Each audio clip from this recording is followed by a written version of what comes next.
This section of notes covers Trig, Chapter 5, Section 4. We're going to be dealing with solving exponential and log equations. So the thing we're going to have to be able to identify is whether we have a exponential equation, like these two examples over here, or whether we're in log world and we have log equations. There's really going to be 4 different types of problems that we can solve. So I'm going to show you an example of all 4, and then we'll go through and we'll decide which one of these methods we're using to solve.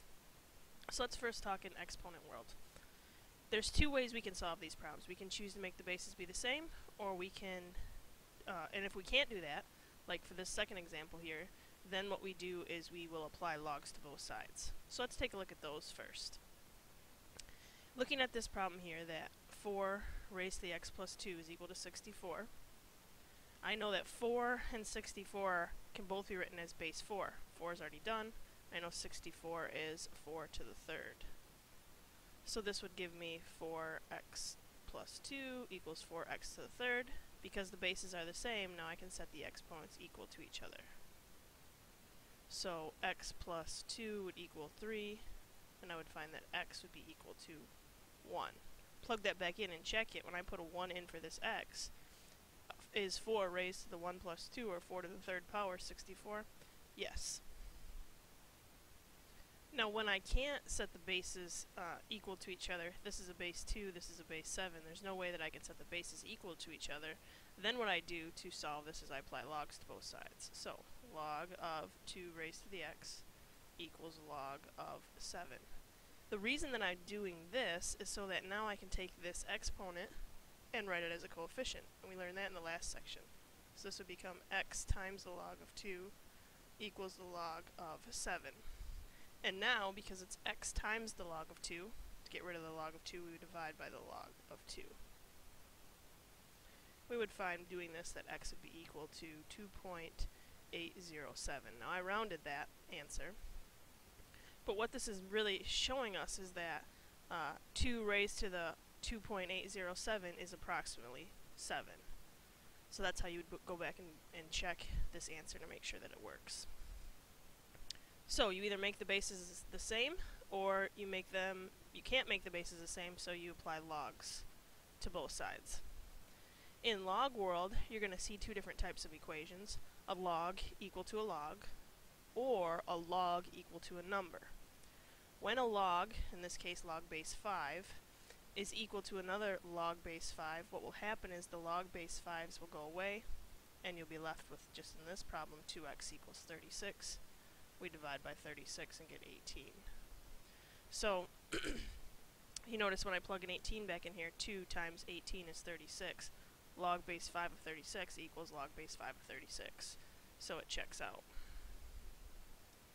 When you have a log equal to a number, the way you solve this is you actually write it out in exponent form. So remember, when we do this, the 6 is the base, the 2 is the exponent. The 6 is the base, 2 is the exponent. Whatever the log is equal to is always the exponent. So writing this out in exponent form, we would say 6 squared equals 4x.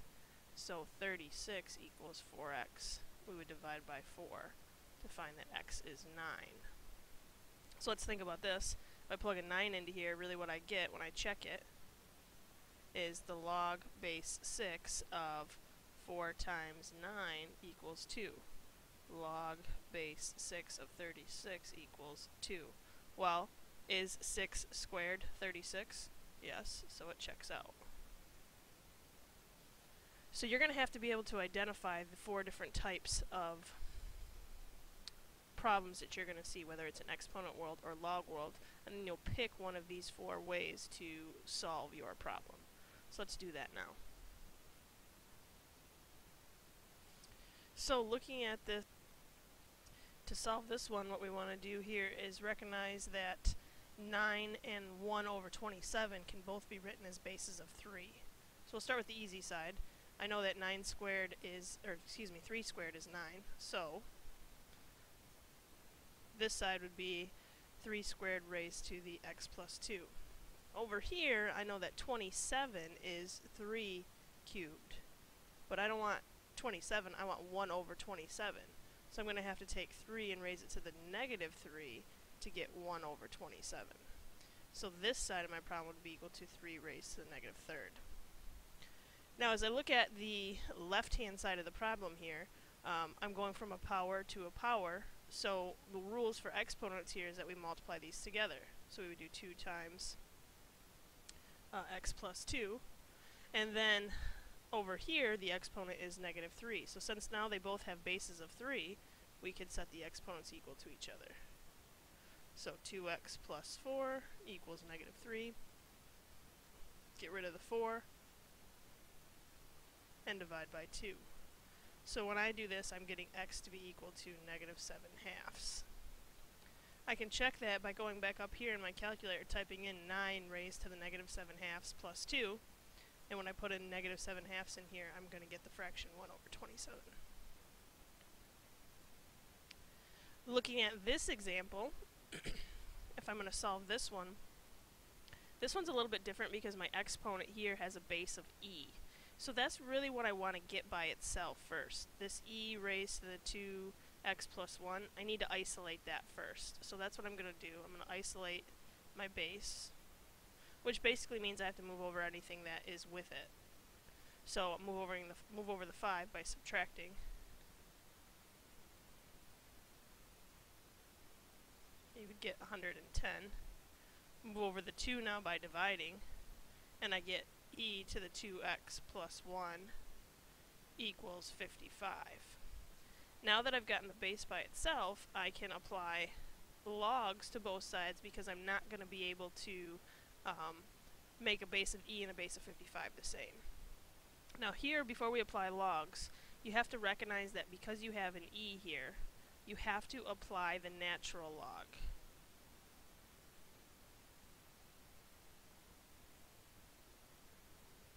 So because my base is e, I have to apply the natural log because the natural log has a base of e. If this was anything other than an e, I would apply regular logs. Or I could apply natural logs. So the question that usually comes up is, when do I apply natural logs and when do I apply logs? You can always apply natural logs. There's no time that you cannot apply natural logs. But you have to apply natural logs if there is an e. You cannot apply the regular log to this problem. So applying natural logs to both sides would look like this. And now we can write it in exponential form. Not exponential form, sorry. We can take a exponent and write it as a coefficient.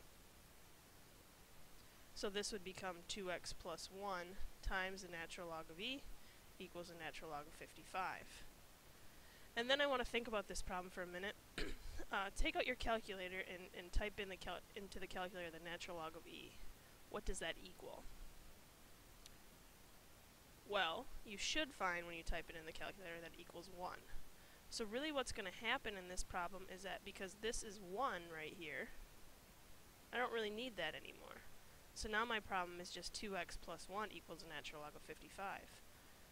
So to solve that for x, I would subtract 1. I get 2x equals then natural log of 55 minus 1 is 3.007. And again, I rounded that answer, so I want to keep that whole answer in my calculator and then go through and divide by 2. So if I divide that by 2, I end up with 1.504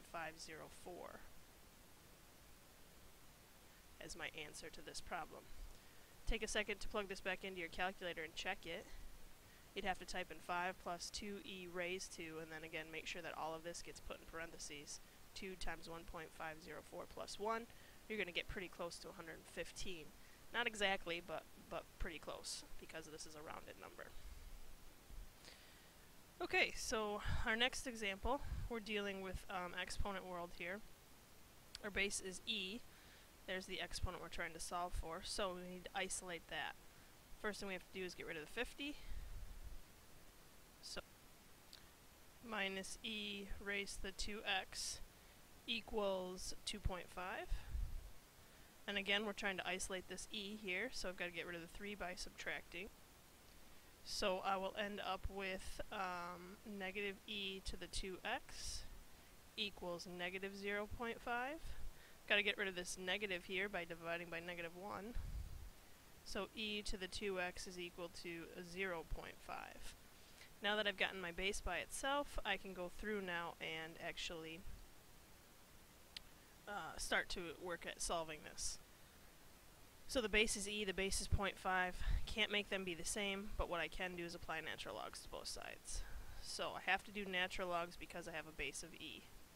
Now I can take the natural log, or I can take the exponent, write it as a coefficient.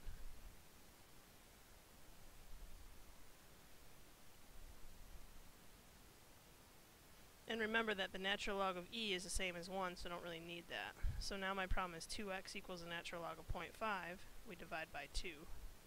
So when I do this, I end up getting x to be equal to negative 0.347. Again, that's a rounded answer. I can go up, plug that entire answer in up here, and let my calculator do the work, and I should get 150. This next problem looks very similar to quadratic form, which is ax squared plus bx plus c. In fact, if I just manipulate this just a little bit, if I write it instead as e to the x squared, this would be like my x term squared, minus then 5e to the x, and then plus 6 equals 0, then I can see that I have a term being squared, and then just a term. If the term was, if e to the x is the same as just x, then this is just 5x, and then plus your number at the end. So if I go through and let's say n represent e to the x, if I replace this with an n, it becomes n squared. If I replace this with an n, it becomes 5n plus 6 equals 0. Now the reason that I've done that is so that now I can look at this and say, I know how to solve this. I factor. I ask myself what multiplies to be 6, but adds to be negative 5. And that's going to end up being negative 3 and negative 2. So this would be n minus 3 and n minus 2 equals 0. So if you set them both equal to 0, you would end up with a positive 3 and a positive 2. Now I'm not done here, because I don't want to know what n is. I want to know what x is. And so I made the substitution here that n was equal to e raised to the x power. So let's go back and change n to e to the x power. So now my problem looks like this. So we've got to think about, how do I solve e to the x power? Well, I apply logs to both sides. In fact, I have to apply the natural log to both sides. Let's do that over here. Natural log of e to the x equals natural log of 2. And then what I can do now is write my coefficient, or my exponent, as a coefficient. And this would be x times the natural log of e equals the natural log of 2. And remember, the natural log of e is the same as 1. So this is really x equals the natural log of 3. The natural log of 3, when I typed it in my calculator, is 1.099. Natural log of 2, when I type that in my calculator, is 0.693. Again, I can go up and I can check this by plugging in my calculator e raised to the 2 times 1.099 minus 5 e raised to the 1.099. Add 6 to that, I should get something very close to 0.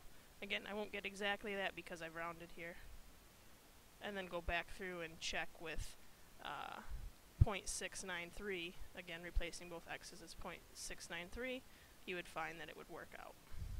So when you see a problem like this that is very similar to quadratic form, just manipulate the exponents. I can do this because here the rule says raise to a power, you multiply, so it's the same as 2x. So this really is the same as e raised to the 2x. It's just written in a different form that's more user-friendly to be able to solve this problem. And again, I get rid of the e to the x because I can factor this a lot easier than I can factor it when it's in this form.